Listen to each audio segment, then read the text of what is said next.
This next panel is entitled Building Guardrails in the U.S.-China Strategic Relationship After the 20th Congress and in the run-up to the Biden-Xi Summit, which is expected in the next several weeks.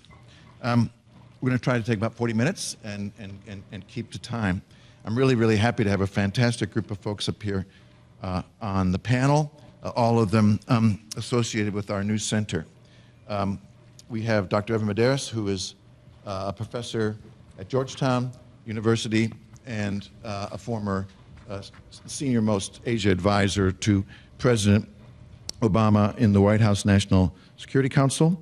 We're also very pleased to have with us Rorry Daniels, who is the managing director of the Asia Society Policy Institute. We have Lyle Morris, who's just joined us as a senior fellow in foreign policy pillar for our center, and formerly an official within the Pentagon, and also a lengthy period of time working as a researcher at the RAND Corporation. And last and certainly not least, Andrew Chubb, who hails originally from Australia, now based at the University of Lancaster in the UK, who's going to be joining the center as a fellow also within our foreign policy and national security pillar. Let me begin with you, Evan. I hope you could set the scene for us a little bit. What's your take, then, on what the key foreign policy and national security issues are going to be coming out of the 20th Party Congress? Do you foresee much change? And maybe speak a bit to some of the comments we heard in the previous panel. Are we likely to see a signaling coming out of the Congress about challenges in terms of China's international standing, its place in the world, and where the leadership would like China to be, say, in 5 or 10 years?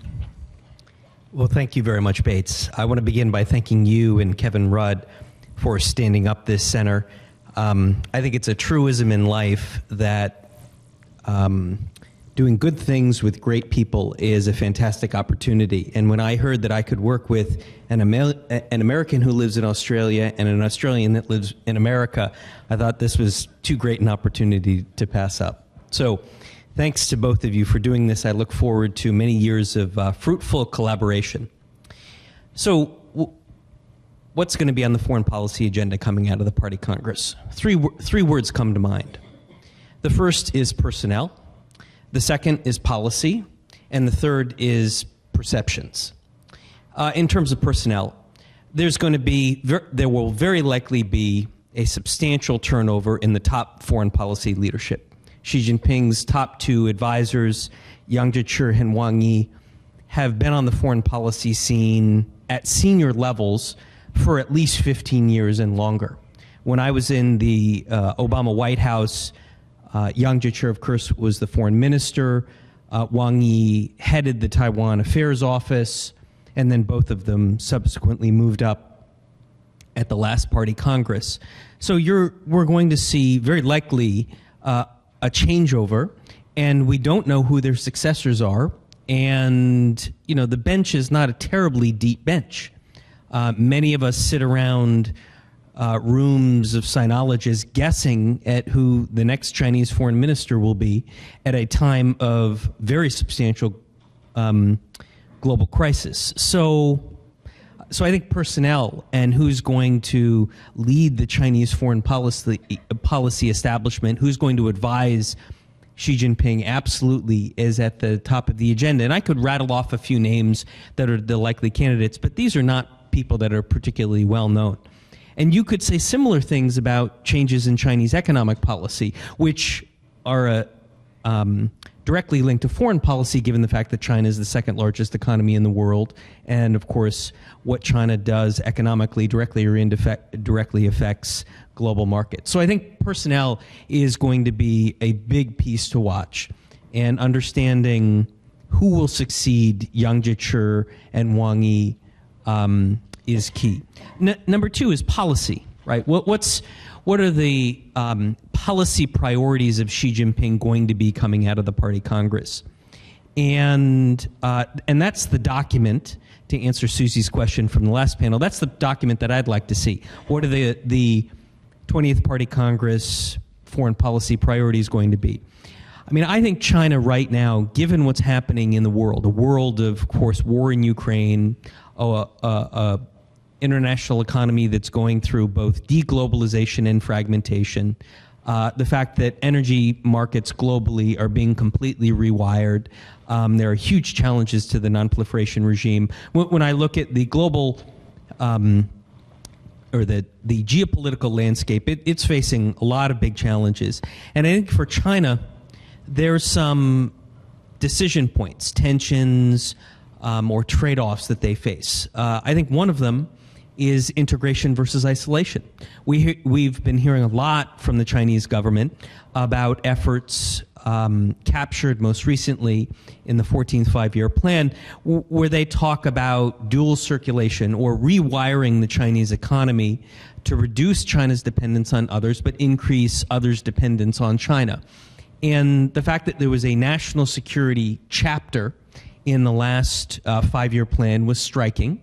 I think that may be a first. And the fact that they're increasingly, to Kevin's point from the earlier panel, beginning to see the world increasingly in terms of an ideologically informed competition that is now shaping economic policy. And the question becomes, is China going to be able to grow given the multiple cascading macroeconomic challenges they face? Will they be able to grow in an environment where Xi Jinping is trying to re-engineer or engineer an economy that is more self-reliant, right? I mean, it goes back to Mao used to talk about this all the time. Now, I don't think China is on a pathway to Maoist autarky. That's not my argument. But when China faces so many economic challenges at the same time, and yet Xi Jinping wants them to become more self-reliant, wants to emphasize technology, innovation, etc. I just don't know how they do it all at the same time. And so I think there's a bit of a trade-off between integration and isolation. And I think there's another big policy trade-off, which is leadership versus alienation. I think if the last 10 years of Chinese foreign policy has demonstrated anything, it's that Xi Jinping is clearly comfortable using Chinese power. But the issue is the way Xi Jinping has sought to use Chinese power, economic power, military power, they've certainly tried to use discourse power, is it comes across pretty coercively and has led to a fairly high degree of alienation. This is something that you cover very articulately in your new book, Bates. And so the question is, can China find a balance between leading without alienating, or is the only way for it to use its power result in blowback and pushback in a way that will just create even more alienation by the rest of the world? The latest Pew polls, I think, are pretty interesting. There's a new Pew study out on global attitudes toward China, more in the developed world than the developing world. And admittedly, we need more data on the developing world. And I know Andrew's going to be doing a lot of great work with us on that. So I think leading and alienating. And then there's new issues on the Chinese agenda. I mean, I think I read a statistic that something like 15 economies in the world in the next 3 years are going to face sovereign debt crises, and that China is the top creditor for all of them. And so that's going to put China even more at the center of global economic discussions. I've got some colleagues in the business school at Georgetown that are actually, very, very knowledgeable about how China works with creditor countries. And, China is not a member of the Paris Club. China is not a member of the London Club. And I think that China figuring out what role it wants to play and how that positions China in the international community is going to be a real challenge. And then the final issue is one of perceptions. And here the point is really about domestic politics.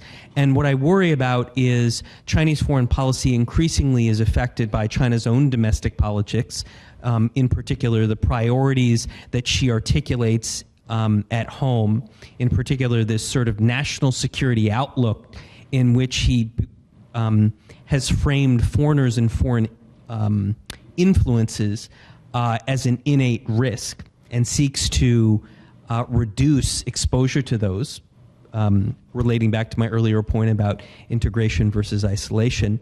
And then I worry about the U.S.-China relationship, a relationship where domestic politics in both countries seems to be having an outsized impact on how the relationship is managed. And if we enter into a world where domestic politics in both Beijing and Washington, more than national interest calculations or geopolitical calculations, are driving the U.S.-China relationship, that's a world in which governments have far less agency.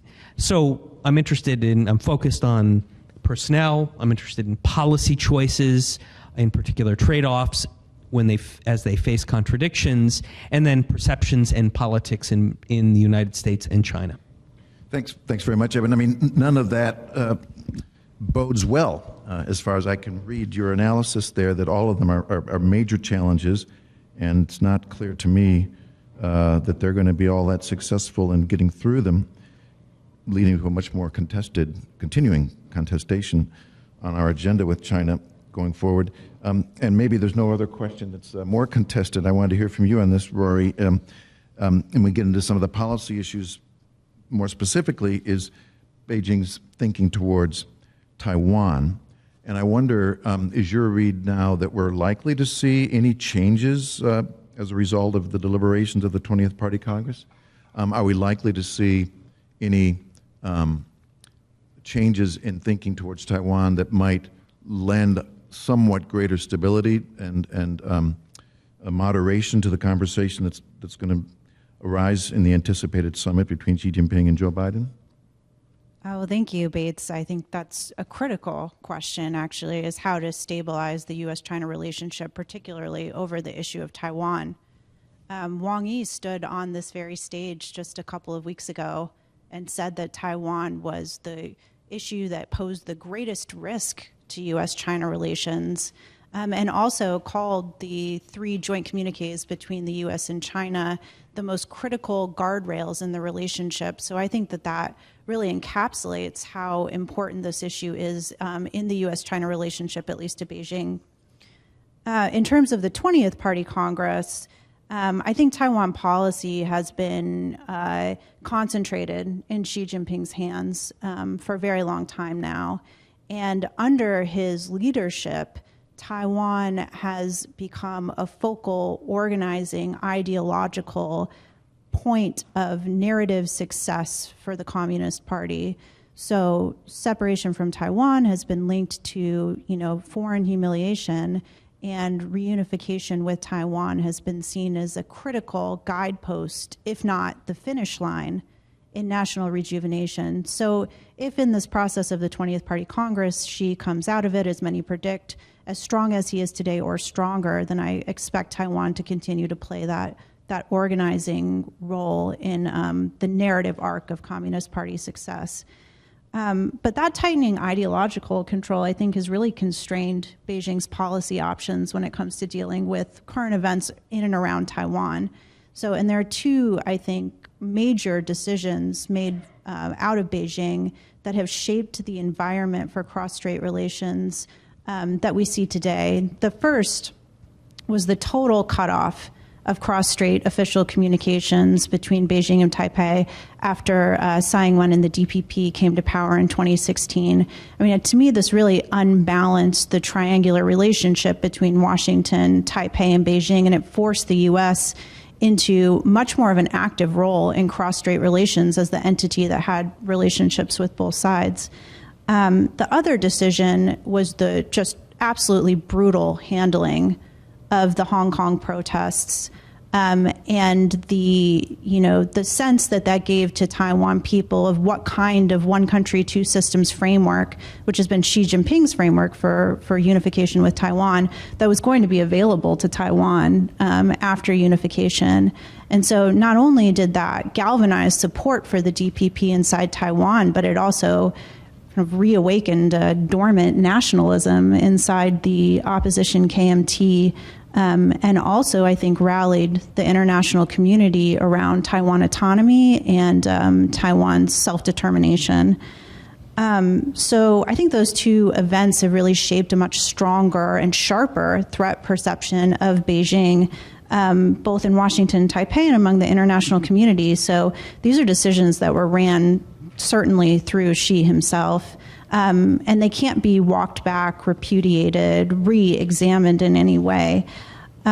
So that really begs the question that if less ideology and more flexibility had been applied, would Beijing be in a different position today to kind of manage a pathway toward peaceful unification? Beijing's always said that peaceful unification was their policy goal, and I believe that that will remain the policy preference no matter what the outcome is of the 20th Party Congress. But the strategic question moving forward is whether that preference can hold if there are really no viable pathways to peaceful reunification. So I think in any upcoming leadership level meeting, if there's a summit, a sit down between President Biden and Xi Jinping, that Taiwan will certainly come up. I'm dead certain that it will come up. It will be the top of the agenda for Beijing, and that Beijing will seek reaffirmation from the U.S. that it does not support Taiwan independence or that it opposes Taiwan independence.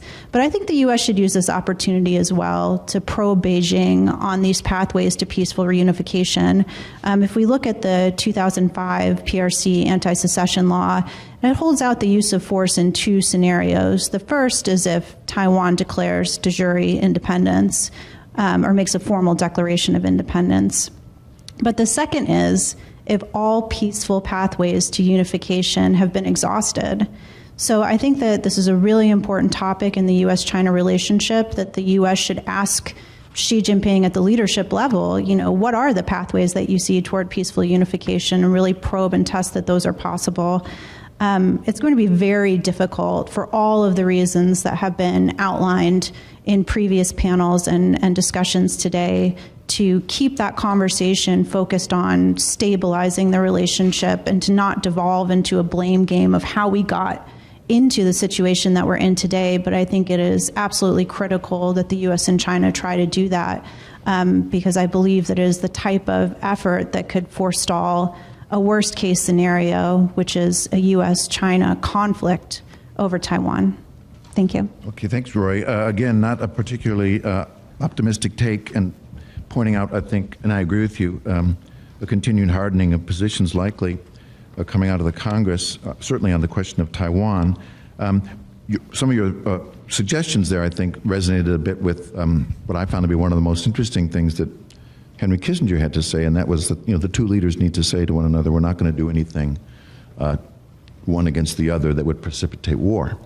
What immediately came to mind then is that, well, that means that Xi Jinping cannot use force to gain his preferred outcomes with regard to Taiwan, because that would almost certainly, at least in my view, would almost certainly or have a high likelihood of precipitating the kind of outcome that Henry Kissinger said we don't want to be going toward.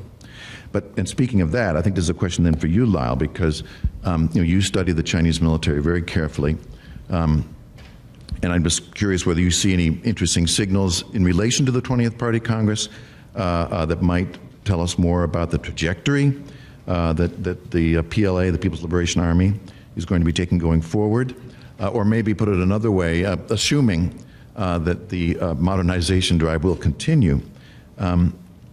What's got you most concerned about that trajectory for China? Thanks for the question, Bates, and thank you, Kevin Rudd, for assembling this incredible panel of experts. And I wish I could strike a more optimistic tone from what was said before, but unfortunately I can't. Based on my research of the PLA and based on my experience at DoD, I am concerned of the trends and where they're going, and I don't see those trends changing. In other words, I think the trajectory is going to continue on what I call a more muscular path of the PLA, and I think that Xi has consolidated control over the PLA in ways unseen since Mao. I think that's going to continue. I think he's done a pretty impressive job when it comes to consolidating his power with the PLA and with the military. Of course, we don't know who is going to be on the CMC. We don't know if there's going to be a whole changeover or who the vice chairmen are going to be. But I think who is going to be in Xi's ear when it comes to PLA issues is going to be tremendously important. So when I look at trend lines, I see basically things continuing the same as how they have been, which is I think China is going to continue to increase its military spending. I really think that China, if China could be more transparent about its military spending, it would not solve issues, but it would help.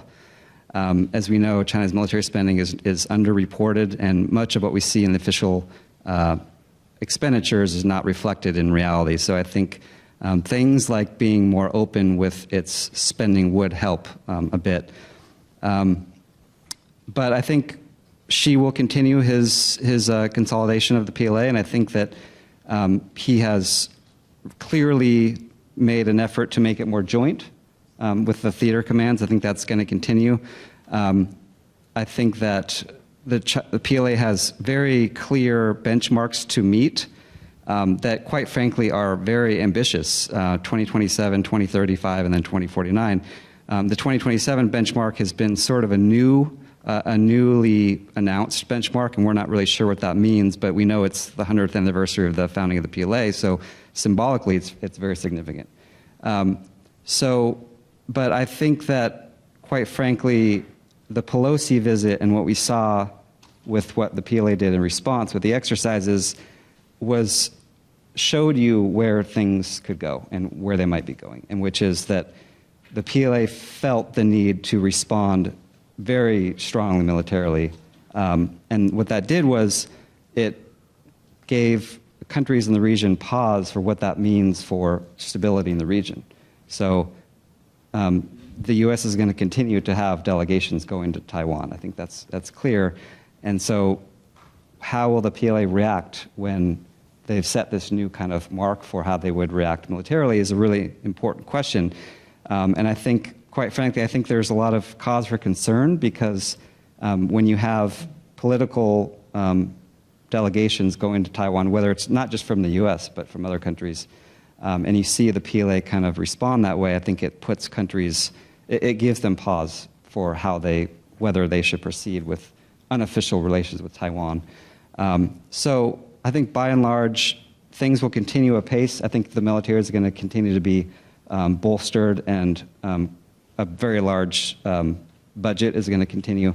But I go back to the transparency thing. I think China put out their defense white paper, and it was helpful, but quite frankly left a lot to be desired when it comes to the data that they gave. So, not to say that the U.S. Department of Defense is tremendously transparent when it comes to all our spending, but I think we do, try to publish data to show here's what our strategy is and here's why we're doing it. The more the PLA can be transparent would help at least have a conversation about their trajectory. Well, maybe we can, later in the panel, if we have the time, we could get back to you on that, because I think you have some ideas about how we might have those sorts of conversations, officially and semi-officially, with the idea of the guardrails in mind. Andrew, you've done a lot of work on trying to measure or take stock of the question of assertiveness in China's foreign relations, and that's especially true, I know, with your work regarding the South China Sea. And we have to presume, of course, that Xi Jinping is going to be party chief for another term. And so how do you then read, on your assertion index, what would you predict a third term for Xi Jinping is likely to entail then? Is it going to be a doubling down? Is it going to be a sort of assumption of greater confidence and then maybe somewhat more accommodating posture? Do you join the rest of the panelists with a more pessimistic take on this assertiveness index going forward? Thanks, Bates. I'll see what I can do about the optimism thing. I might rearrange some of the points that I had prepared. So thanks, first of all, for having me as part of this. It's a real pleasure. To the question about the South China Sea and assertiveness, I think what my research on this question has indicated is that assertiveness in the South China Sea is not a Xi Jinping thing. It's a matter of consensus. It goes right back to Jiang Zemin, and even before. Jiang Zemin was the one who first put forward the idea of building China into a maritime power which is most closely associated with the Xi Jinping era, but was put forward by Jiang Zemin in 2000. China's behavior in the South China Sea quite clearly intensified in terms of both volume of assertive actions and the coercive quality under Hu Jintao, so well before Xi Jinping took power.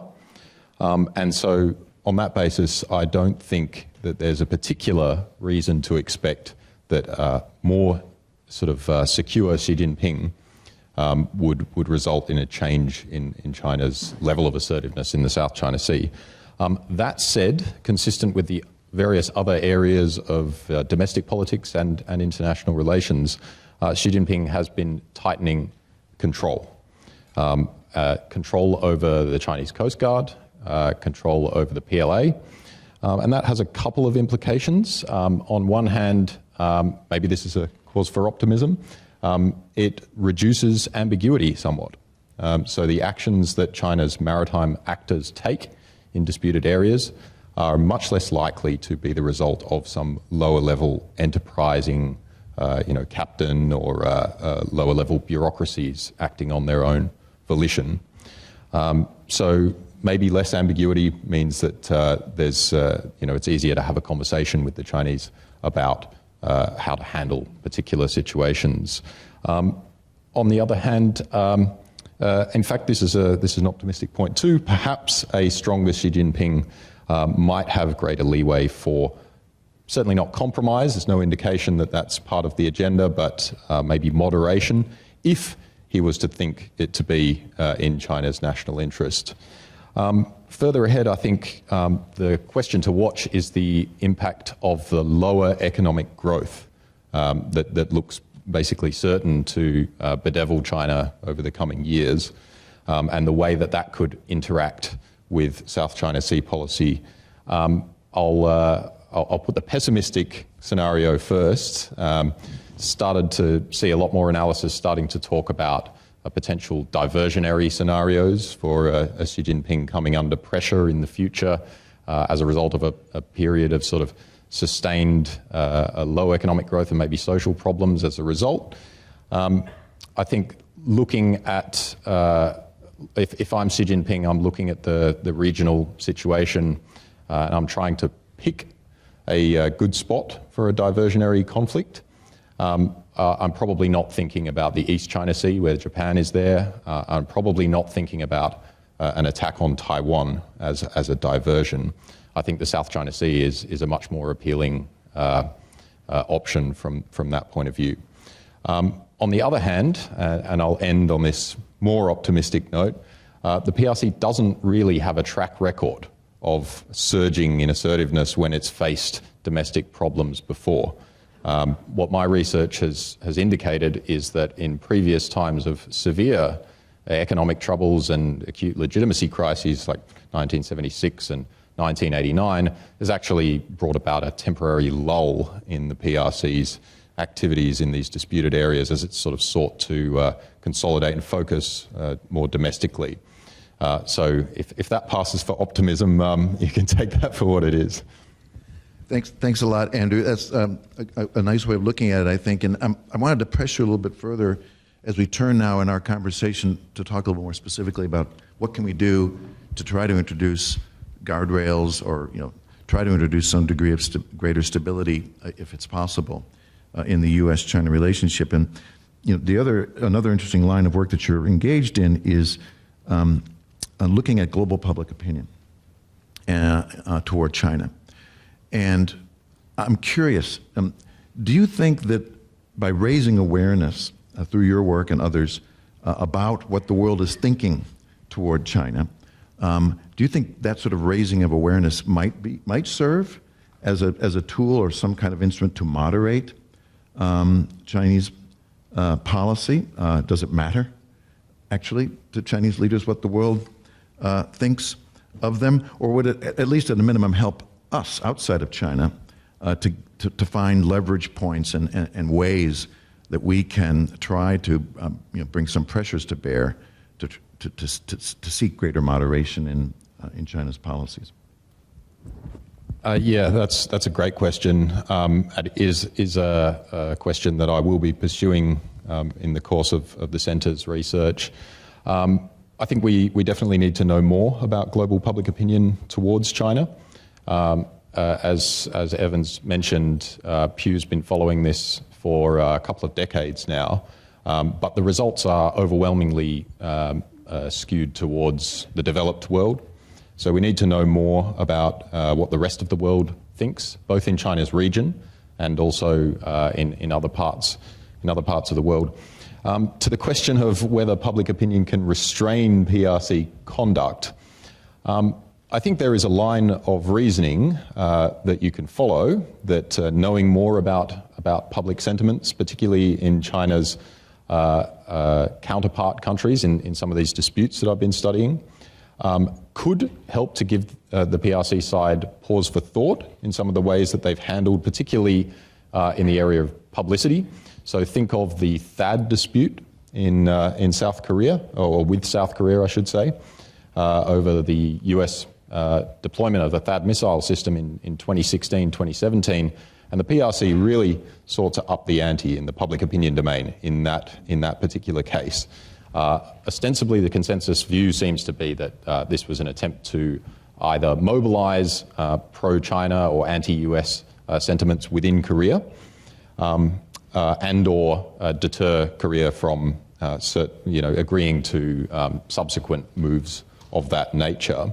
But what happened is, and you can see this in some of the polling that hasn't been put together with Pew yet, but from multiple Korean polling sources, is that public perceptions of China just absolutely crashed when China sought to have the dispute in a very public manner and bring Chinese nationalist sentiments into the dispute.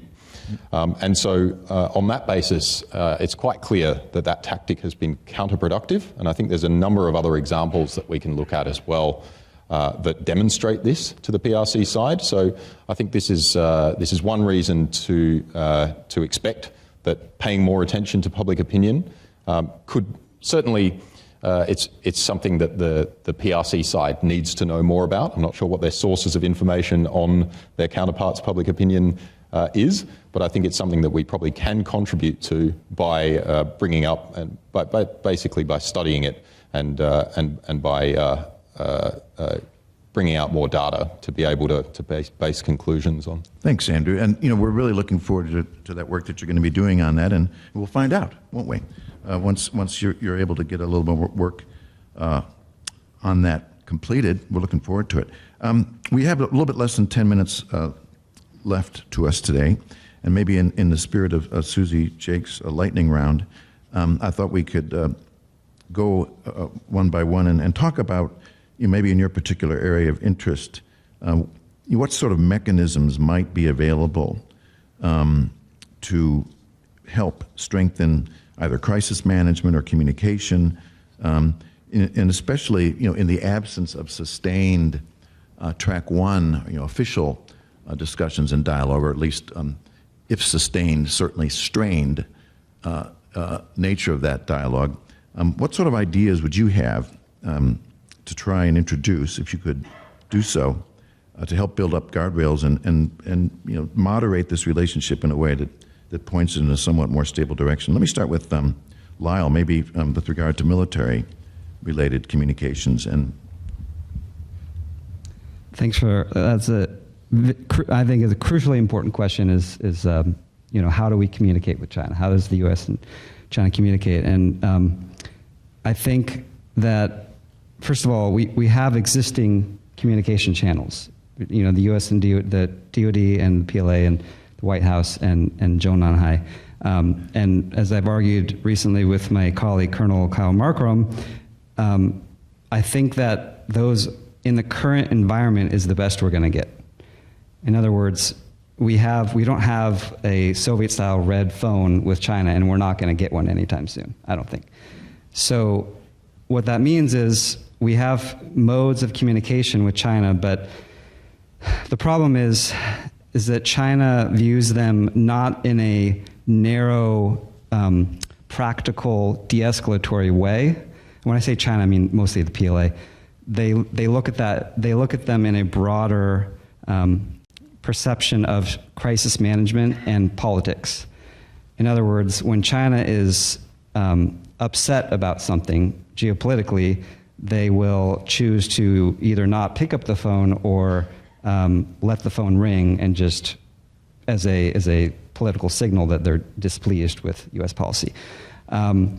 So I think that the U.S. and China have much different perspectives on the utility of crisis communications, and this is one thing that I think that there's a lot of work that can be done on, which is to find ways that are politically neutral ways to talk during a dispute. My worry, quite frankly, is that during a dispute over Taiwan is that we won't be able to talk rapidly in the beginning stages, and that will lead to misperception on both sides. So I think the bottom line for me is I think that the U.S. and China have much more work to be done to, well, from the U.S. perspective, I think that the U.S. should work on not trying to frame and pigeonhole the PLA in a certain way about de-escalation during conflict, that we need to understand Chinese perceptions of crisis management and why, for example, they wouldn't pick up the phone. We have to anticipate that. And on the other side, I think we need to work with the PLA on having some mechanism to work during times of disputes and crisis that is depoliticized. And I think, quite frankly, there's a lot of work to be done, but I guess maybe striking a positive tone, that from what I've seen, that not only do the channels exist, but they're used quite frequently. They're used during peacetime and they're used during crisis, and so not everything is the sky is falling when it comes to crisis communications. I think that there are links and they're used quite frequently, and they're used to de-escalate during certain crises. Thanks for that, Lyle. And I like the fact that you make the point that these communication lines, the systems exist, the mechanisms exist, but it's just a matter of whether or not one side or the other wishes to employ them and deploy them at the same time and with the same things in mind when they do. So that's a lot of work to try to overcome just perceptually. Let me ask you, Rorry, where do you see any possibilities of managing this strategic mistrust that we see deepening in the U.S.-China relationship, maybe particularly on Taiwan or on other issues? Sure. Thank you for the question. I think I would say that it will be very difficult to manage strategic mistrust if we don't sustain some sort of official-to-official relationship. And although we do have a few channels in crisis communication, the overall network of diplomacy and diplomatic interactions between the U.S. and China has really dwindled since the end of the second Obama administration until now, when we had hundreds of dialogues going on, now to just a few, I think, channels, and most of those channels relegated to very issue-specific areas. So I really think the way forward is to get back to a process, a larger process of dialogue, negotiation, and diplomacy between the two sides that cuts across both huge bureaucracies and matches policy responsibility across very different issue areas between ministries and departments in the United States.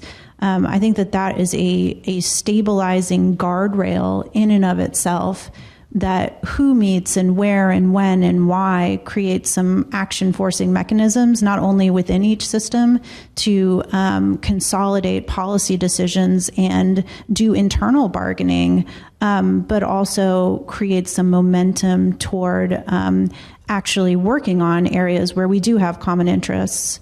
Both sides have said that they want to, in their own way, cooperate where we can, compete where we must, or, work on areas of mutual interest. But what has not happened is to translate those kind of big leadership level grand principles into a process that both sides are comfortable with. And for China particularly, the nature of the government, the nature of the party state is that there must be some sort of process endorsement from the top level for lower level bureaucrats to feel comfortable working on issue specific areas with their American counterparts. So I think that, in the next summit, between Xi Jinping and Joe Biden. Another recommendation that I would humbly offer is that they agree on some sort of process. They designate envoys. They designate people to be in charge of how the two governments communicate with each other, so that we can kind of move forward with some of the areas of mutual interest and try as best we can to wall those off from the areas where we know that there will be political turbulence. Thank you. Thanks, Ror. That's a great set of recommendations. Last word to you, Evan. We're at a wrap up here. I'm quite sure in hearing all these recommendations, you've thought back on your own experience, and where you would have had these very conversations with leaders in the White House about how to structure these sorts of conversations with China. And I suspect some who are in those positions now are turning to you for advice as well. So I'd love to have your take. Is there anything, something like this can come out of the Biden-Xi summit or not? So I think the warning lights in the U.S.-China relationship are flashing red. I think we should all be exceptionally concerned. And this is from a former Obama administration official. I think that competition in the relationship is expanding, intensifying, and diversifying. I think the communication channels in the relationship have atrophied. I think it's largely China's fault that they have atrophied. After, the recent activities around Taiwan, it was China that unilaterally decided to suspend 5 dialogues and cancel 3 dialogues. The Chinese constantly talk about communication as a gift to the United States, right? The Chinese ambassador to the United States just a few days ago said, we will resume cooperation on fentanyl, illegal fentanyl coming into the United States, if the United States gets back to a place where it does things that don't continue to offend us. So I think that's where we are in the relationship. It has a 1950s quality to it, in which there really aren't any guardrails. And I think, as much as we talk about guardrails, and I think this entire panel was extremely articulate, everybody knows what all the guardrails are. All the professionals know exactly what the list is. But the reality is the Chinese are just not interested in talking about the guardrails. They're not interested in implementing them. They believe that the guardrails are seatbelts for the U.S. to go faster. They believe that guardrails are unilateral concessions by China, right? They believe that guardrails just allow the United States to take even more provocative actions. There's lots of things that those of us in the room that have worked with the Chinese know, but if there's one truism, it's when the Chinese are prepared to negotiate, when they really want to negotiate, you know it. It's crystal clear. When they don't want to negotiate, there are a million different excuses. And that's a lot like these conversations about crisis management, crisis communications, etc. They're not really serious. And the reason they're not serious is because the Chinese have not yet internalized the notion of strategic restraint. A lesson, sadly, the United States and the Soviet Union only learned after the Cuban Missile Crisis, that actually some aspect of restraint is in our long-term strategic interest because it could lead to a crisis that ultimately spirals out of control. And of course, we're both, nuclear weapon states. So I think the Chinese, for whatever reason, maybe it's because of the leadership transition, maybe it's because there aren't new foreign policy advisors that are ready to, take the tough arguments to Xi Jinping. Maybe it's because Xi Jinping isn't interested. I don't know. But what I do know is if the Chinese were interested in crisis communications and interested in having the kind of strategic discussions that Dr. Rudd and Dr. Kissinger talked about, we absolutely could have those conversations. Look, the Obama administration tried to have them. We had the strategic and economic dialogue. President Obama met with his Chinese counterpart more times in his entire 8 years than all of his 5 predecessors combined. We made a serious effort at strategic dialogue, but it didn't change any of the trajectory that we were on, largely because I think of strategic decisions that Xi Jinping was making about his intentions and his capabilities. So I think we just haven't gotten to the point yet where the Chinese are interested in talking about and serious about implementing crisis communications. And I fear it's going to take some kind of unfortunate crisis in the relationship. And, because we're in this structural situation of a more competitive relationship. We clearly have a spark with Taiwan. Once the election cycle kicks up in Taiwan, that will sort of add more fuel to that particular situation, which could, certainly could result in a crisis. So I'm sorry to end on such a sobering note, Bates, but what it means is that there's a lot of space for research. We are in a transition period, so perhaps in the next, Central Committee, there will be a new set of leaders that might be create more open political space. I'm not predicting it. There's no evidence to that to date. But certainly there's a lot of work to do, and I look forward to working with you and Kevin and everyone here. Well, thanks so much for that, Evan. I think we've had a pretty sobering conversation here. Just to flag that, the next panel coming up right after us is going to be looking at areas of potential collaboration. But it's not sort of on the strategic guardrail level. It's more on where can we find common interests and push ahead. And maybe that's just where we're going to have to be for the foreseeable future in our relationship with China. So I'm looking forward to that conversation coming right up. Before we start with them, though, let's give a round of applause to this excellent panel. Thanks very much.